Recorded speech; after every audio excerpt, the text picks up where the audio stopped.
Hey, how's it going, everybody? Long time no video. Has been much going on in the way of my collection. Is slim pickings. It's all I can say in my area. It's getting really hard to find any retro stuff lately. Either there's just not much of it floating around out there anymore, or too many people like me hunting for the same thing. So anyway, speaking of retro stuff, I figured I'd do something a little different since I have found a little bit of stuff, but I want to get some more together before I show a pickups video. Anyways, been going through binfuls of stuff, just kind of sorting through it, getting stuff that I really don't need that in the house out in the garage, and located my bootleg 2600. Also, as I got two or three real Atari 2600 Juniors. The one that I happened to find first is the one that they tried to copy here, which is the long rainbow variation. So anyways, I'm going to show that to you first, just so you can see where everything is on the original one. Anyways, here it be, like I say, long rainbow variation where it pretty much goes clear across, and then dead center Atari, and then the Atari logo, and then off to one corner here says 2600. And then for your switches, let's see, so I don't sound like an idiot. Okay, on the switches for what it says beneath them, that they copied perfect. Where it's got your power for your first switch, where it's just power on off, then you got TV type, color black and white, and then select and reset.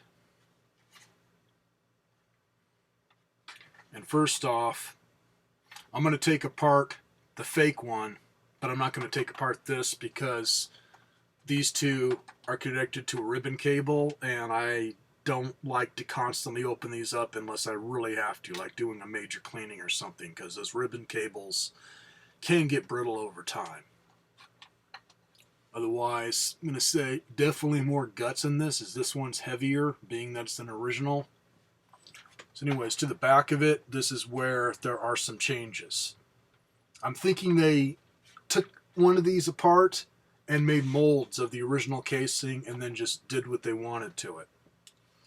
So on the back, dead center, it's where you plug in your power supply, which both of these run off of 9 volt. So I can use the same power supply on the bootleg. And then you got your difficulty switches, then your controller ports, and then off to one corner here is your channel select, which this one works on channel 2 or 3. The bootleg one works on channel 4. And then your sticker on the bottom of it to show it's an official Atari product. Another Atari logo, and then right here says made in Taiwan, which the bootleg one is from Taiwan.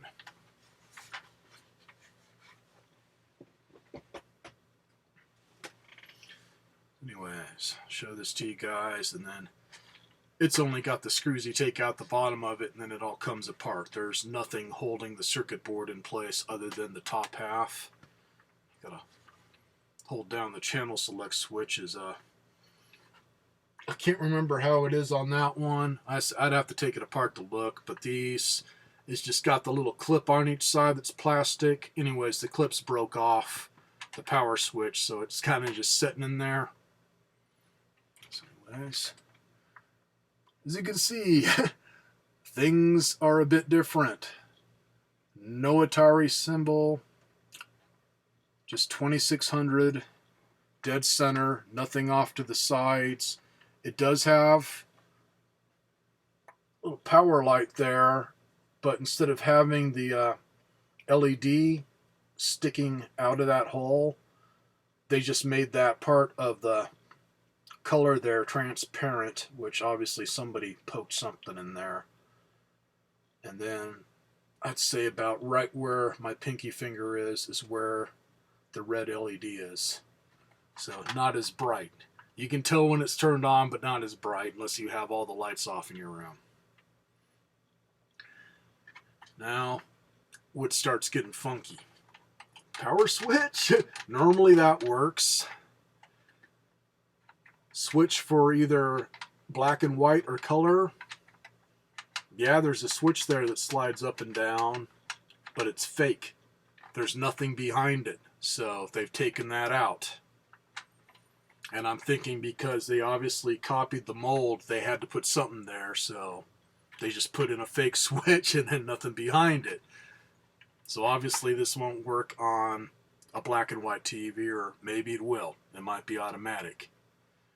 And then on your select and reset, instead of having it to where you push the bottom of it, is the original Atari, they kind of tilt, and there's a contact towards the bottom, which is in the lid. Everything's in the lid on the original Ataris. This one, they feel spring-loaded, which that I'll show you how it works once I open it up. That's something where they just did it as cheap as possible.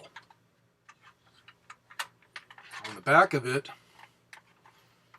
where you plug in your RF cable, and then as you can see, where you plug in the power supply is off to the side on this one, not dead center where it should be.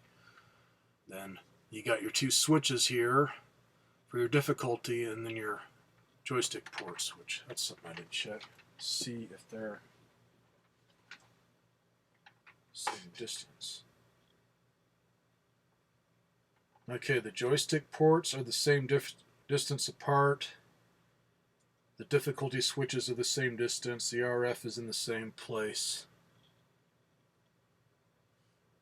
The fake one does not have a channel select switch. It just outright works on channel 4.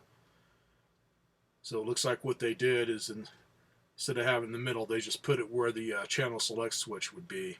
Where it looks like, yeah, they just cut it out a little bit more. Otherwise, yeah, it's in the same location.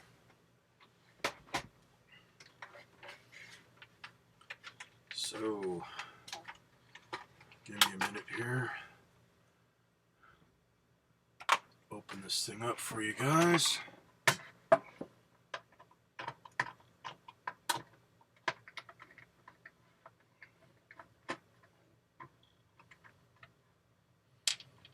And I did test some games on it, and I'll tell you how it did on that. Is one of the games that I had close by to me here in one of my drawers is Bayou Magic, and I couldn't even get the cartridge to stay in. It's a bit tricky to get the cartridges to go in, even original Atari brand games. It's like you gotta almost push down like you would with one of our newer fake Ataris or Nintendos or whatever. It's not like it grabs on for dear life. It's trying to get to grab on at all. It's a little bit of a loose fit. Yeah, the Magic one, it kept wanting to pop back up. So, the only thing I didn't try and do is hold it in place and turn it on to see if it would at least load up. But I did get some others, different brand ones, including one Atari brand one, to play on it. Like I say, man, they had their little problems.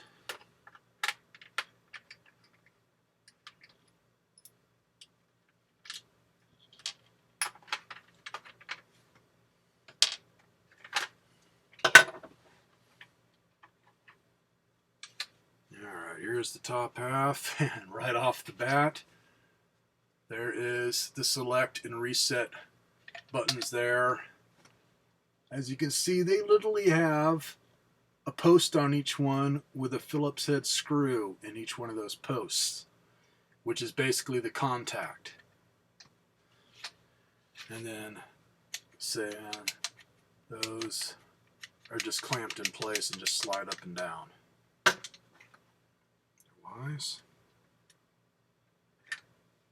circuit board here, which just sets in it. So here's what the circuit board looks like. And this crazy ass looking thing there above, I guess that's, yeah, I'm pretty sure that's for the RF, because there's the connection right there, so they just didn't put it close to this. Anyways, that is for reset and select, where all it is a bent piece of metal screwed onto the board, and then got the two contacts for positive and negative or whatever, and a wire soldered across it, so when those posts hit it, it just hits that wire. So you got to push a little harder than normal to get it to reset or whatever. Oh, let's see. Where does that light? Check some here. Let's see where that lines up. Okay, that is just below it for the LED. So there's the location of the red LED light. And another thing here. Let's see. So that looks the worst.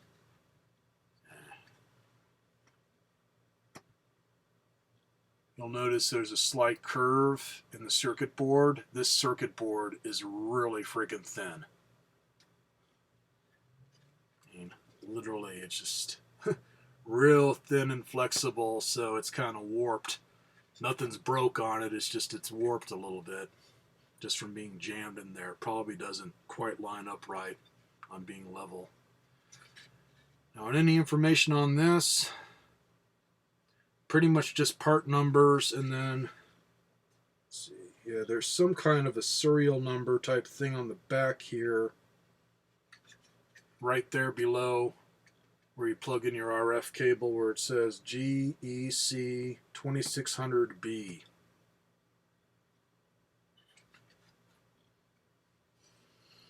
Now, something that comes to mind is I can't remember the name of it.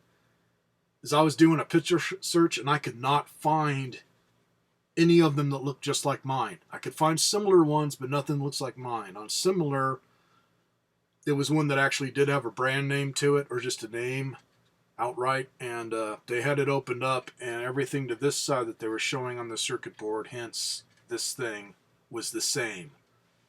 Like it came from the same place. And well, first thing I thought of, because it does play Atari carts, it's like, is it a prototype that Taiwan made before they actually made the official Atari or something? Or is it just outright bootleg? Another close-up there. So anyways, let's see. Set this to the side here. I'll tell you what games I just tested on it.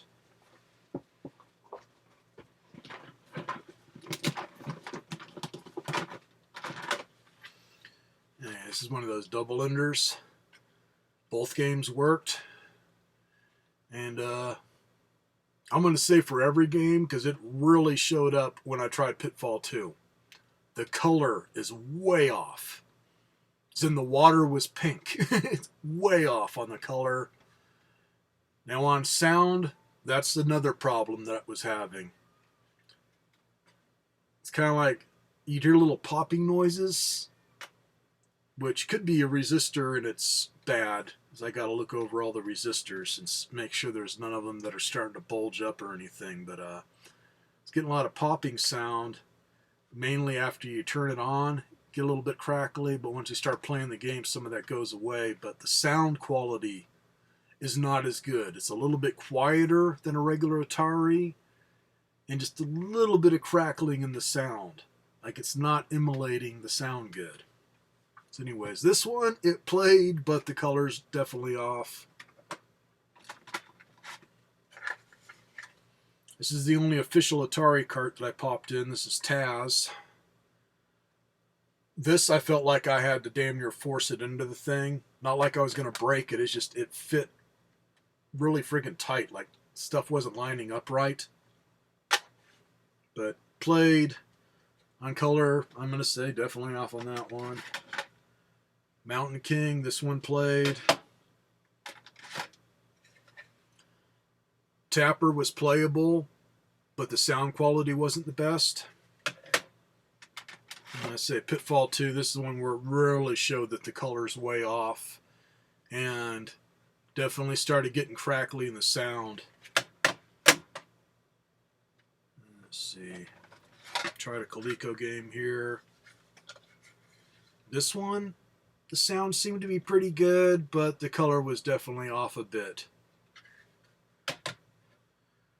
Now this one, it's definitely one of the oddballs. This one's made by Spectra Video, Planet Patrol. The game played. I'm sure the color was off on it, but no sound. just gone. Like, whatever this uses for the sound on the system, this thing doesn't have.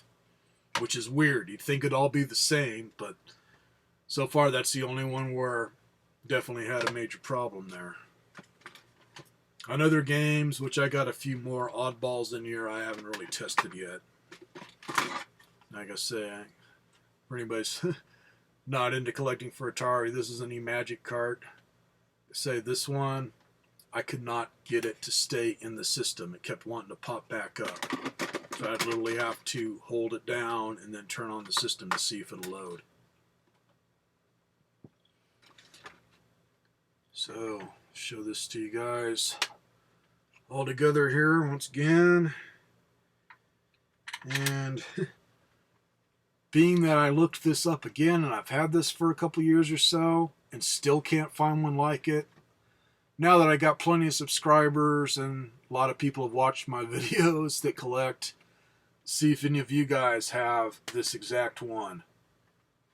Because, boy, you get on Atari Age or anything, there's a lot of freaking bootlegs and stuff, or just outright stuff like we have now to where it's got games built in.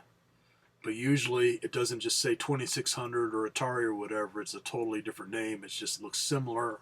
Or some of them, they've even made it to where the buttons are different, to where they're just touch sensitive or whatever. I noticed there was one like that where it looked like it was touch sensitive or whatever, like what you'd have on an Intellivision controller. So they do change them up a lot.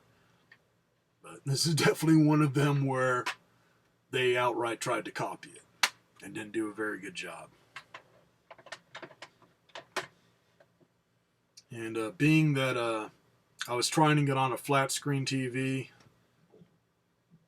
as in new TV, I've noticed it on other systems too, because it's going through the RF. Takes a little bit for the TV to respond that you have it turned on. This one seems to take a little longer than normal. It had detected the original Atari a lot better. So it could be outright the RF on this just is crap. So it seemed to have quite a bit of static too, and I'm not using a switch box. I'm doing direct connect, so it just outright doesn't have a very good RF signal that it puts out.